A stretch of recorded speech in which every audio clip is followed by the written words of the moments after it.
Welcome to the National Kidney Foundation's Kidney Commute Pitstop podcast series. This series explores what drives innovation in kidney care and focuses on all the topics you can't wait to hear more about. I'm your host, Osama El Shamy. I'm a nephrologist and associate professor of clinical medicine at the University of Pennsylvania Perelman School of Medicine in the Renal, Electrolyte, and Hypertension Division. In today's episode, we will discuss the latest developments of APOL1 and kidney disease. Advances in genetics, such as the discovery of APOL1, have vastly increased our understanding of the role of genes in pathogenesis of human kidney disease. The link between certain APOL1 variants and kidney disease will be discussed during this podcast.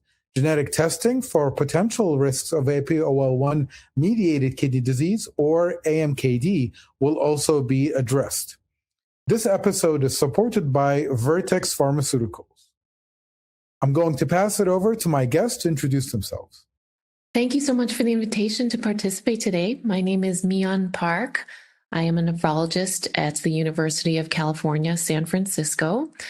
And I went into nephrology to be able to develop long-term relationships with patients. And over time realized that caring for folks with genetic kidney diseases really gave me the opportunity to do this. And I became involved in caring for individuals with autosomal dominant polycystic kidney disease and APOL1 mediated kidney disease. So it's a privilege to be here today. Fantastic. Thank you so much for joining us, Meyeon. Hi, my name is Denay. I'm really excited to have this conversation today. I initially became involved with the National Kidney Foundation because of my mom's diagnosis with kidney failure. And in the process of trying to donate a kidney to her, I was actually told that I had a high-risk allele. It was further complicated by the fact that I have a PhD in molecular biology. I am currently a medical student to graduate in a few months. And so I kind of was at the intersection of trying to understand things from a biological perspective, a patient care perspective, but also a medical perspective. And it was really difficult for me to kind of have these conversations when I felt like there wasn't a lot of holistic approach to having these conversations. So I'm really excited today. Absolutely, and we're excited to have you too. So Meyeon, we'll start with you real quick. Can you tell us briefly about the discovery and epidemiology of APOL1? Sure. So I think it's fair to say that APOL1 is one of the most important discoveries in modern nephrology research. And this came about because of the observation that African Americans had about a fourfold higher risk of kidney failure. And early explanations, which were focused on understanding this disparity, that focused on access to care and other clinical risk factors, could not fully explain the magnitude of this. So initial genetic studies pointed to chromosome 22, and after a series of investigations that initially pointed to a different gene, APOL1 was identified as the key gene that was involved in this risk of kidney failure being increased. And APOL1 is an apolipoprotein, which means that it's a type of protein that seems to have an effect on protecting against a parasitic infection called trypanosomiasis, which is also known commonly as African sleeping sickness. And the protein kills trypanosomes by lysing them. And basically what happened was over time, these specific variants called G1 and G2 in the APOL1 gene, it seems due to natural selection because of this protective benefit. But these same variants are now the ones that we know increase kidney disease risk, particularly kidney diseases like focal segmental glomerulosclerosis or FSGS and other non-diabetic kidney diseases. No, absolutely. It kind of, leads in really nicely to my next question, because I was going to say, as is the case with most things, there's no free lunch. And this protective effect that APOL1 comes with this potential downside for our patients. So what are the relative ones for us as nephrologists treating patients with kidney disease? APOL1 variants may be protective against trypanosomiasis, but we are not at a high risk of receiving infections with trypanosomiasis in the United States. And these variants confer a much higher risk of kidney disease not associated with diabetes.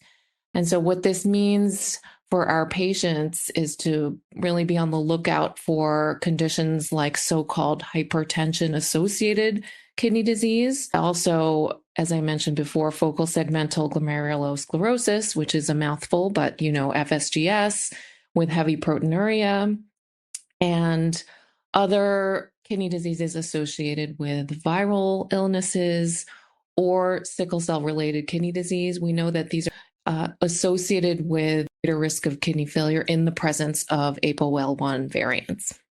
Absolutely. And, I always wonder how much of APOL1 mediated kidney disease is based on a genetic APOL1 variant and how much of it is due to environmental factors. Yes, this is a really important point. It's difficult to quantify, but it's really important to remember that having a high risk genotype does not guarantee development of kidney disease. And in fact, about 13% of individuals with African ancestry or African Americans have a high risk genotype, but only about 15 to 20% of these folks will actually develop kidney disease. So when we say high risk genotype, this means having 2 copies of the high risk variant of either G1 or G2, meaning 1 copy from each parent. And this is different from a lot of other genetic conditions where inheritance is a little different.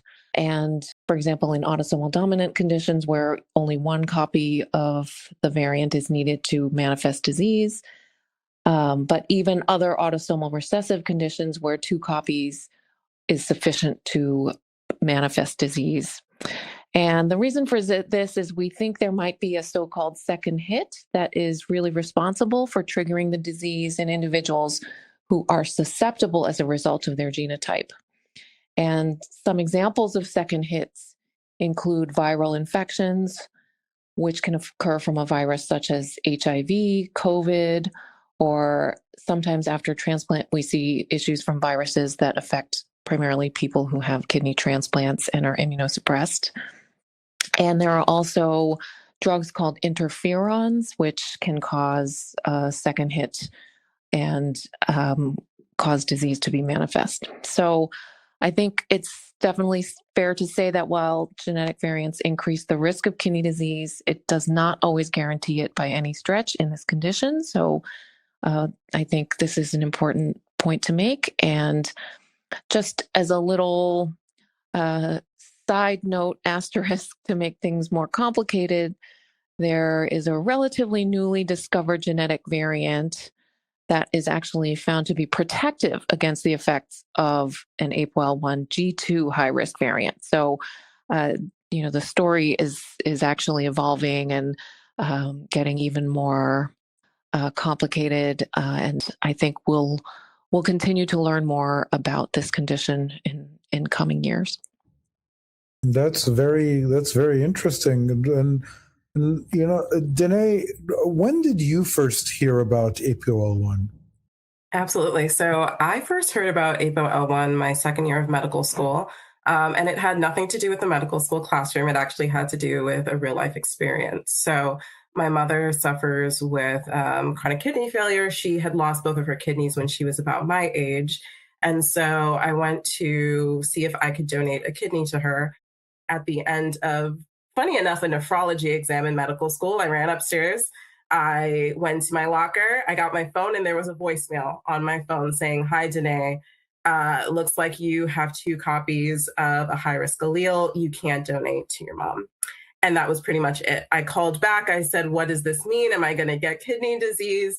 And really, there was no answer. From there, I went on to see a nephrologist who followed me for multiple years. I went to primary care physicians.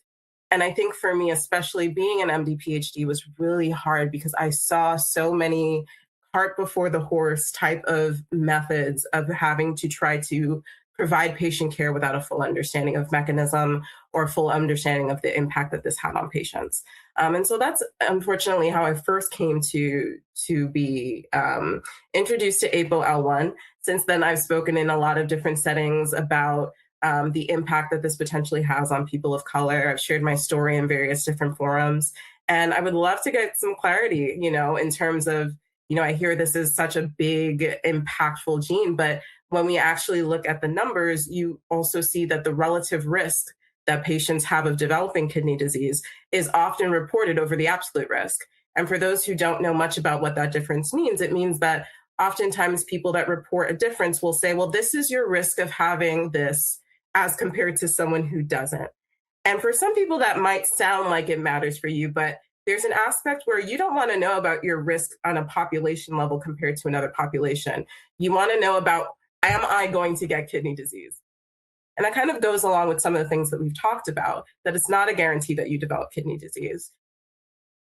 So I think that that's a very important point and something that really should be considered when we're talking to our patients. And, you shed some important light on, the relative lack of knowledge of the medical field as a whole, right? Especially outside of nephrology about APOL1, which kind of takes me to my next question to Meyeon, which is, in what scenarios really would you suspect APOL1 mediated kidney disease in a patient? And when would you consider a genetic test?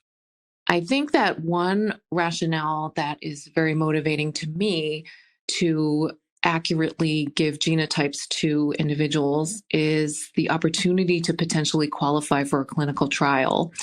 And so I think one aspect of this scientific discovery that we hope will help in the long run rather than hinder and lead to further discrimination and disparities is actually this idea that understanding of the biology could lead us to treatments. And indeed, there are some clinical trials that are currently recruiting for which a genotype would be needed. And so I think to kind of get back to the real question about what clinical scenarios in which to offer genetic testing, it would be in folks who have proteinuria that could be associated with APOL1 mediated kidney disease, where the clinical picture is consistent with something that could actually suggest an opportunity for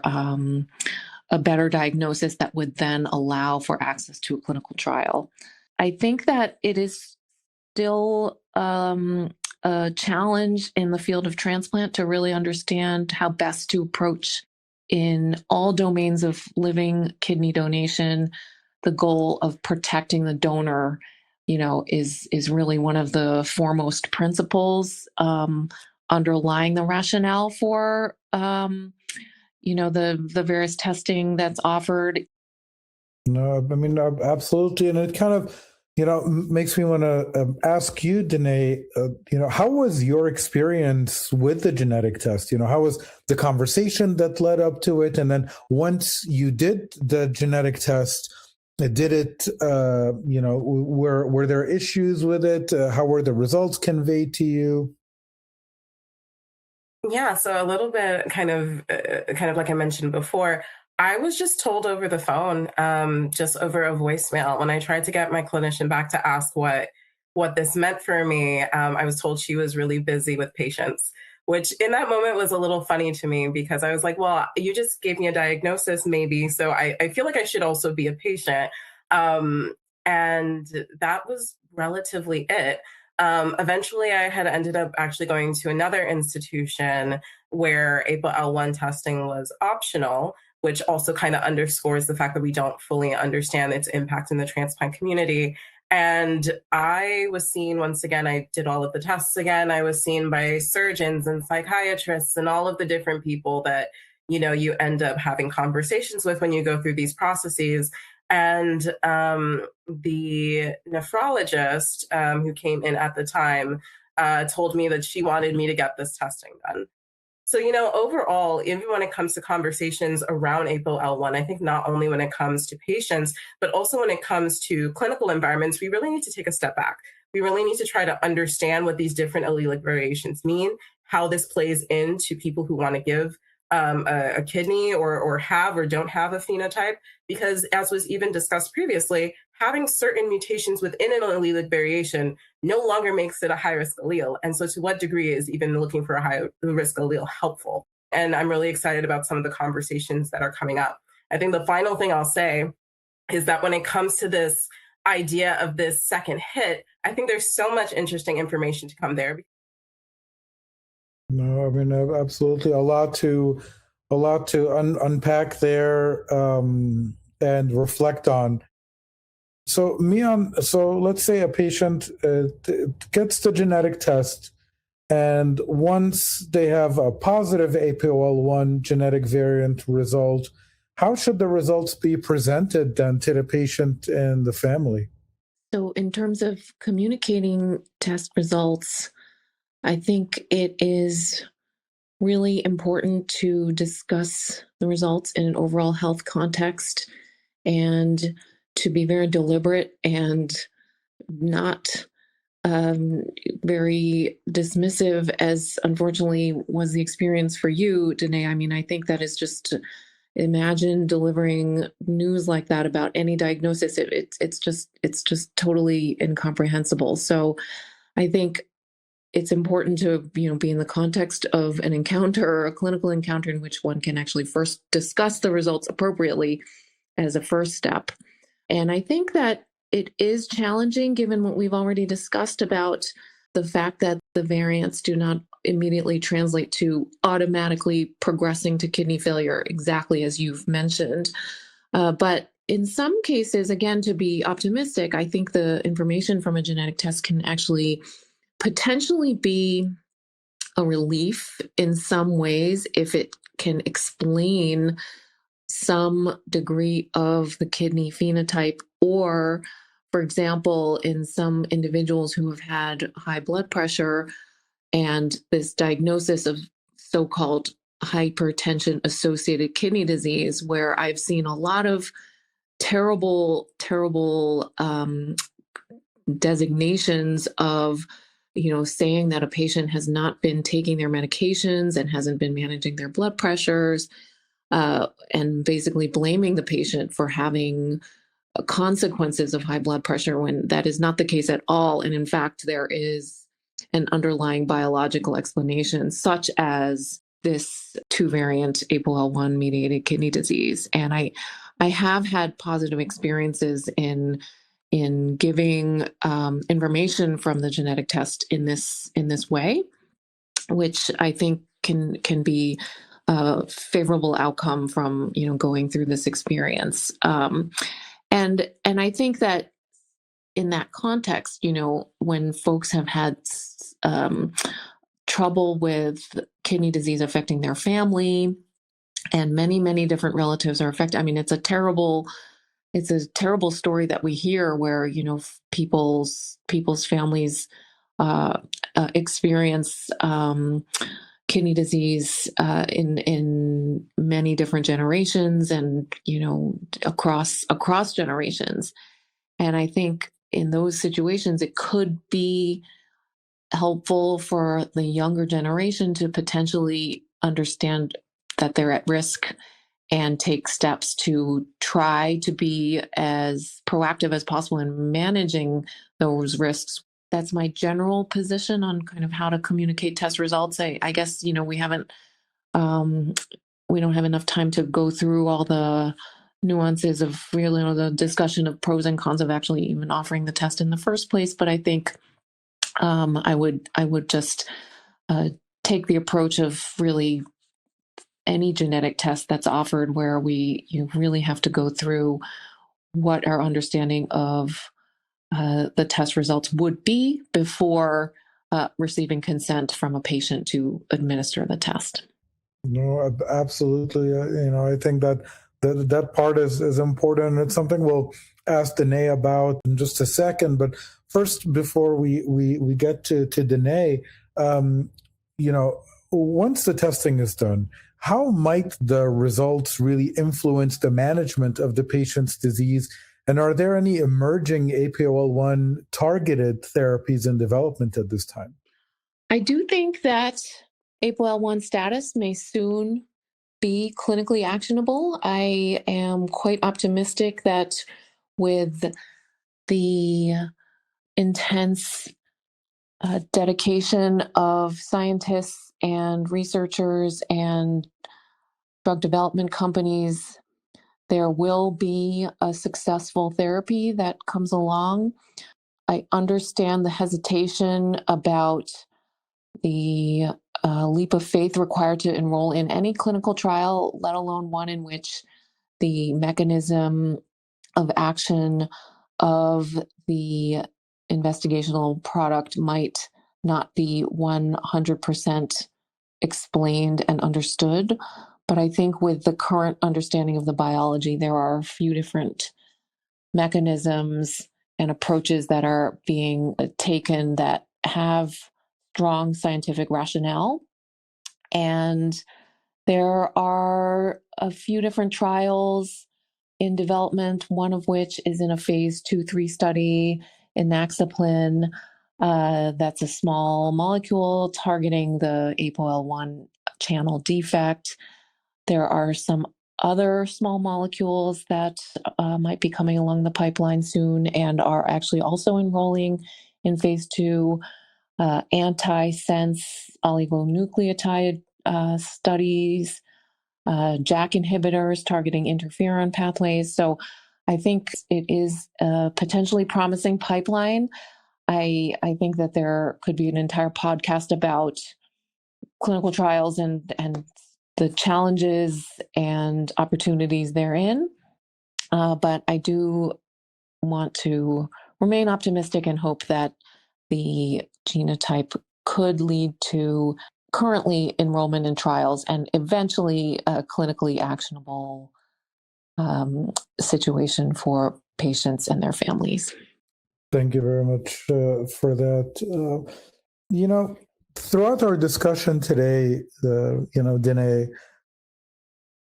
based on the responses and how things kind of seem to have developed from your end, I kind of wanted to get your thoughts about even getting tested. Like, are you happy you got tested and know that you have the APOL1 variant, or is that something that you regret? That's a great question. I think I try to have the approach that I never regret anything in life, because it's brought me into a space that I never thought I would be in, to be able to have a voice and to have conversations, especially that are so central around people of color, which is definitely an advocacy point for me. But in terms of my own life, I will say it was a little bit of a struggle for transparency. After having, these results communicated to me, what it resulted in was a lot of very disappointing conversations with clinicians, having to see my mother suffer just a little bit longer. She is doing well now, fortunately. It resulted in about an extra 5 pounds weight gain, because I went to a nephrologist who said, well, maybe you shouldn't exercise as much, because then you'll be breaking down muscle and that would increase your creatinine. And maybe you should drink a lot of water and also have no salt ever. And as someone who's very fit, very active, and also knows that one of the leading contributions to the discrepancy that we're seeing in people of color having kidney disease isn't APOL1 that we've understood, it's metabolic disease, which is something we haven't fully studied. I wouldn't say it was definitely beneficial for me, but one thing that it did do is make me very confident in my ability to understand and to read papers or literature outside of my own individual field, even though it is all molecular biology. I think it's always really fascinating to hear how it's applied in different circumstances. And then it also, now that I'm getting ready to graduate in a couple months and to enter the world as a clinician, it makes me very mindful. One of the things that my preceptors always communicated consistently is, if it doesn't change management, I don't care. And that's their way of being very short with a med student and making sure that things go as efficiently as possible. But in my case, it really was kind of exclaimed, Because if there was no change in management, if I wasn't going to have a benefit from this testing, if this testing wasn't even fully going to tell me or my family to what degree anyone would benefit or would suffer, it really didn't help anything. If anything, it left more questions than answers. And so it's really exciting for me to hear that there are things like the Apollo study that are actively trying to answer these questions. But I do think we're way too early in this process to start having policies that negatively impact an already vulnerable set of the population. And then the last thing that I would say is when it comes to the field of nephrology, one of the things that's very hard is that we have a very difficult history when it comes to race. We've only recently removed race from GFR calculations. Even more specifically, when it comes to the way that we care for patients, the ability to look at them as individuals and not as populations or specifically as their race is extremely important, right? So one of the things that I heard, Dr. Park say is, if this patient is not responding to other things, if this patient is symptomatic, then I think that it's extremely important to look at other avenues. But I think especially for someone like me who has two alleles, but has absolutely nothing wrong with them, at least currently, it's very hard because what do we advise patients? I've had people say, well, don't get a second hit. Well, one of the things that's hard to say is that sometimes a second hit is considered pregnancy. Sometimes a second hit is considered a viral infection. What does that do to a patient to give them absolutely no understanding of what a second hit would be for them and yet have them going into their lives questioning every decision that they make? And so I think the final thing that I would say that this really reminds me is the importance of normalizing diseases as they are with the pathogenesis that we have studied so incredibly hard as physicians, instead of having this kind of fascination with diseases of a specific background, right? So one of the things that's really hard, especially in the field of dermatology, which I'm interested in, is being able to apply certain representations of diseases in skin of color. Now, if we transfer that into nephrology, you can think, well, before we jump and say that someone has APOL1 mediated FSGS, or however we'd like to phrase it, can we check for abdominal bruise and make sure this person doesn't have fibromuscular dysplasia, which is actually, based on clinical history, more aligned with what happens to my mom in the first place? Can we take a good patient history? Can we take a good family history? Can we do all of the things that were fundamental to the way that we developed into being clinicians before we jump into these clinical diagnoses? And so, I'm really excited about, science moving forward, but I think that we really need to remain grounded before we end up having to further reduce the confidence that a lot of people have in the medical field by reneging on a lot of the things we've done, similar to the way that we have with race calculations in GFR. No, I mean, absolutely. And I'm sorry about, a lot of the things that, that you went through. I know you said, you have, no regrets and everything happens for a reason. And, completely, agree with that sentiment. But, some things are, maybe we would have been better off if we didn't have to go through them sometimes, But so one thing I'll ask you, because, you mentioned the recommendations to like not work out or not eat salt. And, these are things that we don't tell our patients to just stop going to the gym altogether or to just cut out any salt whatsoever. Right, like in their diet, there is a permissible amount of sodium intake, right, for the patients that's still safe for their consumption. But what lifestyle changes then did you make after getting the test results? Yeah, so specifically, I followed a nephrologist monthly for a year who every time looked at me and said, "You're fine." I said, I love that. Will I continue to be fine? He said, yes, you will continue to be fine. And so I no longer see him. And I now, do my regular annual visits, which seems to be fine, and track everything necessary. So I do a lot of weightlifting. I do a lot of sprint intervals, high intensity interval training. And I really enjoyed that type of exercise. It was something that I found to be relaxing for me, if you can even say that. And so I had to stop that. I was on walks in the elliptical and was very nervous about exercising. And, my creatinine did go down, but my weight absolutely went up. I didn't put any salt in my food, no fast food, nothing like that. To the point where it was bordering on an eating disorder, had repeat bouts of orthostatic hypotension. And overall, I was just unhappy, unhealthy, transparently. And for what?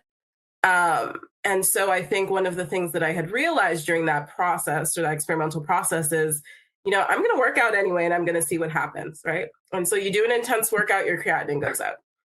It doesn't go up crazy. We're not talking about creatinines of 2, but 1.1, 1.2. I then kind of trusted the logic of my own attendings as we're in things like internal medicine rotations, and seeing a patient go from 1.1 to 1.2 is something that in an outpatient setting and to patients may seem really scary. To a physician, they say, well, it's the same number. Maybe they're a little dehydrated. I don't know. This isn't a big deal. And so I think approaching it less from a place of fear and more from a place of intentional, calculated understanding of pathophysiology and physiology is really what centered me to coming back to my normal self, a happier, healthier version of myself. And that's what I think that we should continue to do in general. I think that we should, once again, ensure that the pathology of the disease is better understood so that we have a better idea of what we're measuring. I think so many times we hear, this decreases and this increases, and I have yet to hear what a consistent readout for that is. And so I think that if we are able to kind of finely tune the way that we're approaching this in more of a way that, we would do in a typical kind of PhD experiment or a PhD project, I think that there would be a lot more answers than questions. Oh, no, absolutely. Absolutely. Now, looking forward to, growing, research and findings and getting some answers about APOL1 and APOL1 mediated kidney disease. I know that there are now new ICD-10 codes for APOL1 mediated kidney disease.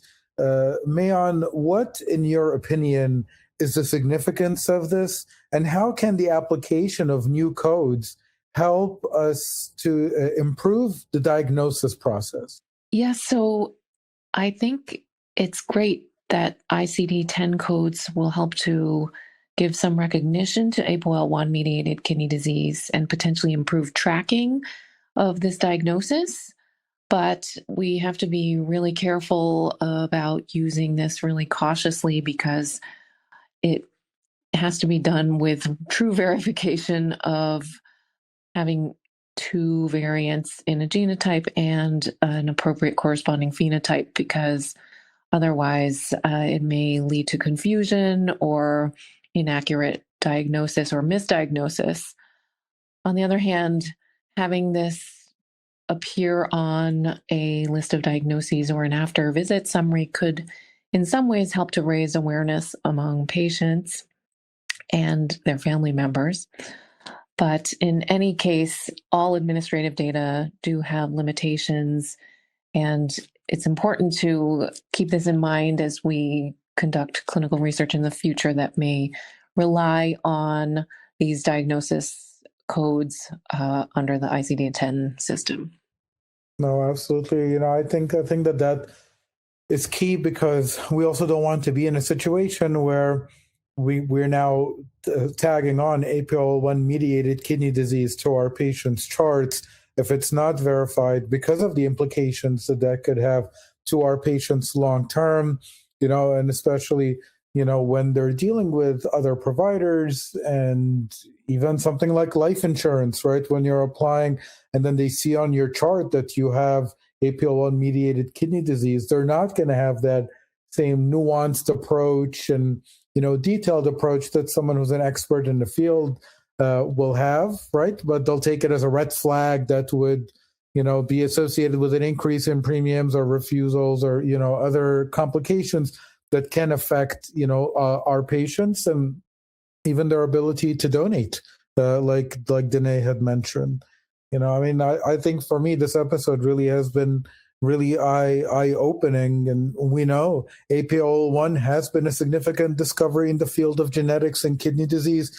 Genetic testing and management of APOL1 mediated kidney disease should involve clinicians and patients alike, and patients should be encouraged to advocate for themselves and remain involved in their healthcare. I want to say thank you to my guests for joining us today for this episode. And thank you all for tuning into this ride of the Kidney Commute Pitstop podcast series. If you have any comments or suggestions for future episodes, please email the team at nkfpodcast@kidney.org. That's nkfpodcast@kidney.org. And remember, the world of nephrology is always evolving, just like the kidneys, constantly filtering through the latest innovations. Stay curious, stay informed, and most importantly, stay connected. This episode was brought to you by Vertex Pharmaceuticals. Thank you.